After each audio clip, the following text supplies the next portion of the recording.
Part 1. There's a question almost nobody asks before diving headfirst into healing content, watching video after video, reading book after book, absorbing insight after insight about narcissistic patterns.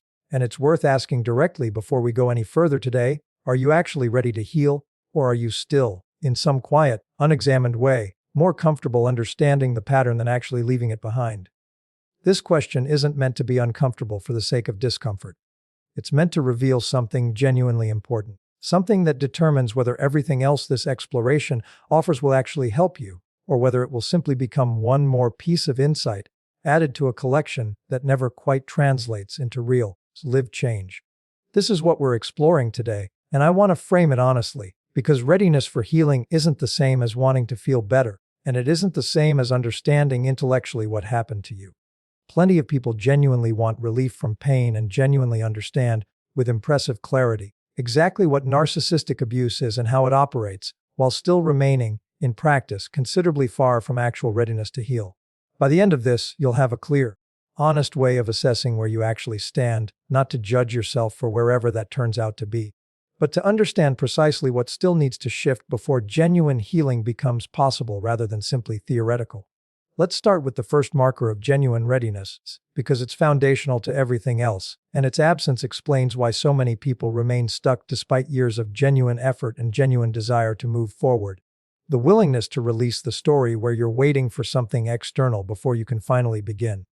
This is worth understanding precisely, because it takes many different forms, all of which share the same underlying structure. Waiting for an apology that may never arrive.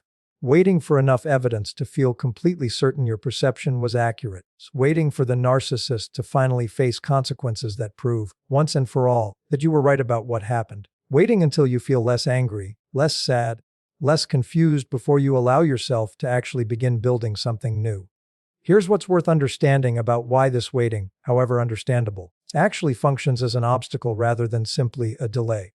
Remember everything we've traced throughout this entire series about how healing actually depends on internal shifts, self-trust rebuilt, grief genuinely processed, hope for external validation genuinely released, rather than on anything arriving from outside yourself. If some part of you is still, even quietly, holding healing hostage to a condition that depends on someone else's choices, their apology, their accountability, their consequence, you've inadvertently placed your own readiness under someone else's control, the exact same person whose control over your life you're actually trying to end. Genuine readiness requires recognizing this pattern honestly and releasing it, not because the apology or the accountability wouldn't be genuinely deserved, but because waiting for them keeps your healing permanently contingent on something you cannot control. Let's talk about the second marker, one that connects to something we've traced extensively throughout this series but deserves direct, honest examination here, whether you're actually willing to examine your own patterns, not just theirs. This is worth naming carefully, because it's easy to mistake genuine readiness for something that actually isn't readiness at all. An intense, detailed focus on understanding exactly what the narcissist did, exactly how their psychology worked, exactly why their behavior followed the patterns it did, while remaining considerably less willing to turn that same honest scrutiny toward your own patterns, the ones that made you vulnerable to this dynamic, the ones that might, without genuine examination, eventually lead you into something similar again. This isn't about self-blame, and it's worth stating this distinction clearly, because confusing genuine self-examination with self-blame is precisely what keeps many people avoiding this marker entirely. Genuine readiness doesn't require believing you deserved what happened, or that your own patterns somehow excuse someone else's harmful choices. It requires something considerably more constructive. Honest curiosity about why fast trust felt natural, why guilt functioned so effectively as a lever, why tolerating disappointment felt so much harder than it should have. Patterns worth understanding not to punish yourself, but because understanding them genuinely protects your future, in a way that understanding only the narcissist's psychology never fully can.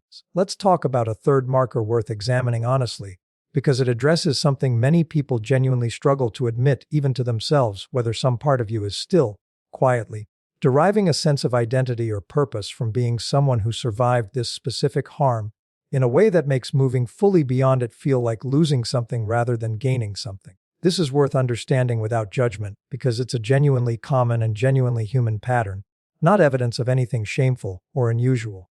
Surviving something difficult often becomes, understandably, part of how a person understands themselves, their strength, their resilience, their hard-won wisdom, and there can be a real, if largely unconscious, reluctance to release that identity, even once genuine healing has become possible, because doing so means figuring out who you are when this particular story is no longer the central organizing narrative of your life. What we haven't yet explored are the remaining markers worth examining honestly, along with what genuine readiness actually looks like once these obstacles have been recognized and addressed, and why understanding your own readiness accurately matters considerably more than simply consuming more information about narcissistic patterns, which is exactly where we need to go next. Let's talk about the fourth marker worth examining honestly, one that connects directly to something we've traced throughout many explorations in this series. So whether you're actually willing to tolerate the discomfort of an unstructured, unfamiliar period of genuine uncertainty, rather than immediately reaching for a new source of intensity to fill the space this relationship once occupied. This is worth understanding as considerably more common than most people expect, and considerably less obvious than it might initially sound. Genuine readiness to heal doesn't just mean being willing to leave the relationship or the pattern behind. It means being willing to sit inside the genuinely uncomfortable, often disorienting space that follows, a space that can feel remarkably like withdrawal, precisely because the intensity, however painful, provided a kind of structure and stimulation that ordinary, healthy stability simply doesn't replicate in the same way. Here's what's worth understanding about why this specific willingness matters so much. Remember everything we've traced throughout this entire series about intermittent reinforcement and how it recalibrates what feels like enough. If this recalibration hasn't yet been addressed, healthy stability, once it actually arrives, can feel oddly flat, even slightly uncomfortable, precisely because it doesn't produce the same intensity the old, unpredictable pattern once did. Genuine readiness requires understanding this discomfort as a sign of healing in progress, rather than evidence that something is genuinely missing, and it requires the willingness to sit inside this unfamiliar flatness long enough for a new, healthier baseline to actually take root, rather than mistaking that discomfort as a signal to seek out the next available source of intensity, which often means walking directly into a similar dynamic with someone new.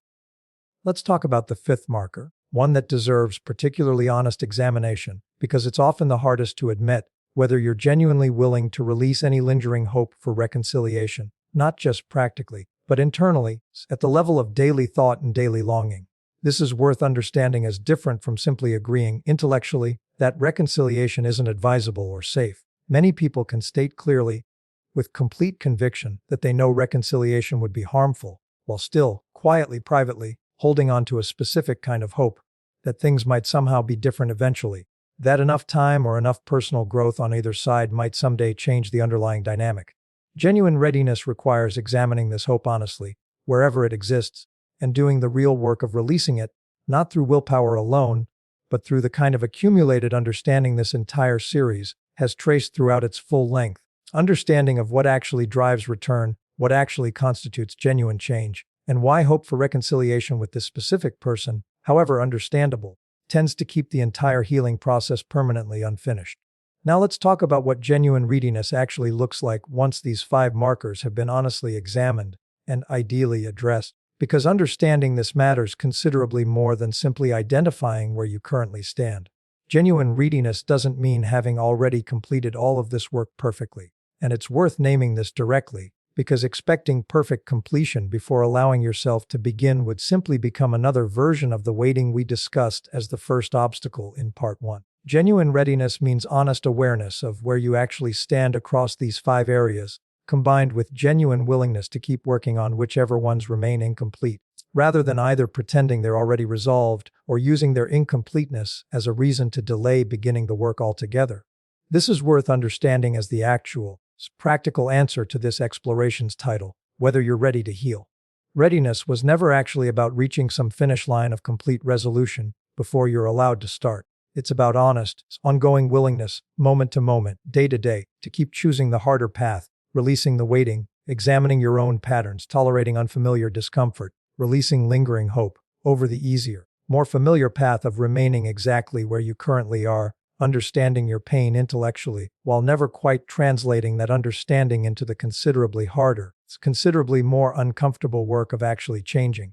Let's talk about something important worth naming directly here, because it addresses a specific risk this entire series has touched on throughout its full length, the risk of consuming healing content indefinitely, watching video after video, absorbing insight after insight, in a way that begins to substitute for actual action rather than supporting it. This is worth examining honestly, because understanding narcissistic patterns in impressive intellectual detail, being able to explain every mechanism this entire series has traced with genuine sophistication, doesn't automatically translate into genuine healing, and it's worth asking yourself directly right now whether continued consumption of this kind of content is actually serving your forward movement, or whether it's become, itself, a kind of comfortable holding pattern, understanding replacing action rather than genuinely supporting it. This brings us to the final and most important part of this exploration, the one where we need to address what actually needs to happen once you've honestly assessed your own readiness across these 5 markers, what genuine, sustainable action actually looks like once understanding has been thoroughly established, and why this specific video, more than almost anything else this series has offered, deserves to function as a genuine turning point rather than simply one more piece of insight added to an already substantial collection. Let's talk directly about what needs to happen once you've honestly assessed your own readiness across the 5 markers we've traced throughout this exploration, because understanding alone, however thorough, however sophisticated, was never actually the destination this entire series has been pointing toward. It was always meant to be the foundation for something considerably more important: genuine, sustained action, taken deliberately and repeatedly until it becomes the actual shape of your life rather than simply the content of your understanding.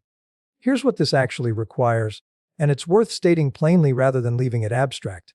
If you've recognized, honestly, that you're still waiting for something external before allowing yourself to begin, the action required is choosing, today, in this exact moment, to stop waiting, not because the apology or the accountability you deserved wasn't genuinely warranted, but because your own life cannot remain permanently contingent on someone else's choices in order to move forward. If you've recognized that you've focused far more energy on understanding their patterns than examining your own, the action required is turning that same honest curiosity inward.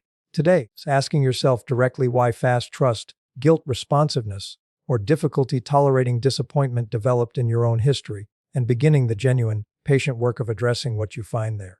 If you've recognized that some part of you has been deriving identity or purpose from surviving this specific harm, the action required is beginning to build new sources of identity and purpose, deliberately, starting now, rather than waiting until the old identity naturally fades on its own.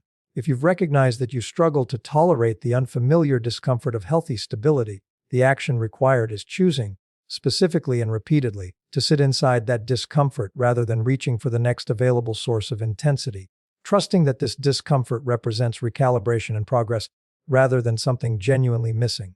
And if you've recognized that lingering hope for reconciliation still quietly persists, the action required is naming that hope honestly, examining it directly against everything this entire series has traced about what actually drives return and what actually constitutes genuine change, and choosing, deliberately, to release it not once, but repeatedly every time it resurfaces for as long as it takes.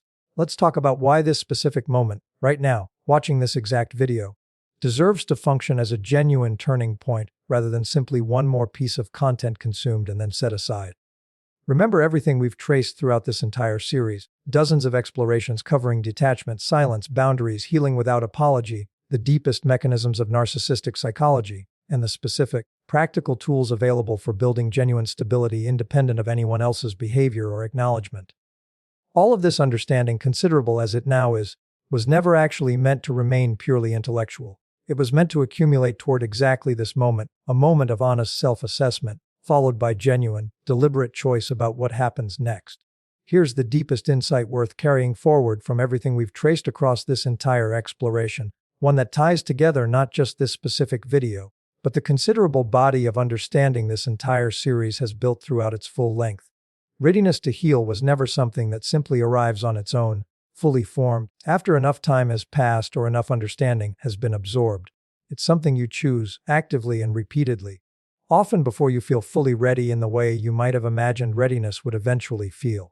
Waiting to feel completely ready before beginning is, itself, simply another version of the waiting we identified as the very first obstacle to healing in part 1 of this exploration, and recognizing this pattern, right now, in this exact moment, is itself an act of genuine readiness, whether or not it feels like one yet. So if you've made it through this entire exploration, And through the considerable body of understanding this entire series has offered across everything we've traced together, let this be the moment where understanding finally, genuinely translates into action. It's not perfect action, not action free of fear, uncertainty, or occasional backward steps. Simply honest, deliberate movement forward, chosen today and chosen again tomorrow and chosen again the day after that. For as long as it takes to build the life this entire series has been describing throughout its full length, one where your peace no longer depends on anyone else's apology, anyone else's accountability, or anyone else's understanding in order to become finally and completely entirely your own. You don't need to feel ready in order to begin. You simply need to begin, and in the beginning itself, you'll likely discover that readiness was never actually separate from action in the first place.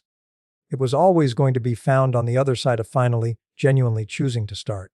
Let's go further into something worth naming directly, because it deserves real space rather than being left as a passing mention, what to actually do in the specific moment when old patterns resurface, because they will, even after genuine, sustained progress across all 5 markers we've traced throughout this exploration. Healing was never meant to feel like a single, clean line moving steadily upward until one day you simply arrive at some finished, permanent state. It's considerably messier than that, and it's worth understanding this honestly, because expecting a clean, linear process sets people up to feel like they've failed the moment an old pattern briefly resurfaces, when in reality, this resurfacing is simply part of how genuine change actually unfolds over time. Here's what's worth understanding about these moments when they arrive. You might find yourself, months into genuine progress, suddenly checking their social media again, suddenly constructing an imagined conversation where you finally deliver the explanation you never got to give, suddenly feeling the old pull toward reaching out, toward waiting, toward hoping. This doesn't mean the work you've done has been undone. It means you're human, and human healing rarely follows a perfectly straight path.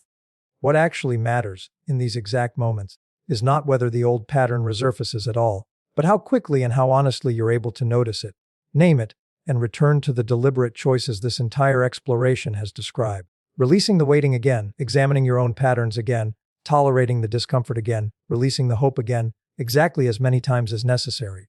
This is worth understanding as the actual, practical texture of genuine readiness, considerably different from the tidy, finished version many people quietly expect healing to eventually produce. Readiness isn't a permanent state you achieve once and then simply maintain effortlessly forever afterward. It's a muscle, strengthened through repeated use, weakened through disuse, and genuinely available to you again, every single time you choose to exercise it, regardless of how many times an old pattern has resurfaced before this particular moment. Let's talk about something else worth naming honestly here, because it addresses a common, quiet fear many people carry throughout this entire process, the worry that examining your own patterns, as this exploration has repeatedly encouraged, will eventually reveal something about you that makes the harm you experienced feel deserved or explainable in a way that shifts blame away from where it actually belongs. This fear is worth addressing directly because it sometimes prevents people from doing exactly the self-examination that would actually serve their healing. Understanding your own vulnerabilities, wherever they originated, whatever early experiences shaped them, was never meant to relocate responsibility for someone else's harmful choices. It was always meant to protect your future, giving you clear, specific information about what to watch for, what to strengthen, and what to trust differently going forward, entirely separate from questions of blame, which remain, as they always have throughout this entire series, squarely and permanently on the person who chose to cause harm. Let's close with one final thought worth carrying forward, because it ties together everything this specific exploration and this entire series has been building toward. Healing was never actually about reaching a point where the relationship stops mattering at all, where it becomes something you never think about, never feel anything about, never notice resurfacing in quiet, unexpected moments. It's about reaching a point where its resurfacing, whenever it happens, no longer determines the shape of your day, your sense of your own worth, or your belief in what's actually possible for your life going forward. That's not a finish line. It's simply what it actually looks like to keep choosing yourself, deliberately and repeatedly, for as long as it takes, and for as long as it's worth.